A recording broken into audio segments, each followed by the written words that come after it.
Hey there, in today's video I'm going to talk about how to carriage trades in top heroes. So a system is a key gameplay feature that allows to inherit trades. So it is basically a type of event as you can go that allows you to trade with other players, and sometimes they travel random routes. In order to actually start with your carriage systems, you are going to have to unlock your world map. So in the world map, you will be able to initiate up to 4 trades daily each. You can use a carriage for sometimes some more unlock quests mean more carriages and in, and you can also order to initiate trades. You can choose a queue to protect the carriage, and each queue can only protect one carriage at a time.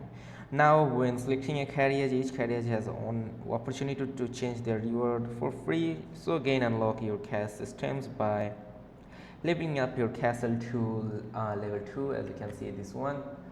And that was it. You can also unlock bounties which unlock your world map. So that's it, and if this video was helpful, do not forget to like and subscribe to the channel. Till then, take care, goodbye, see you on to another video.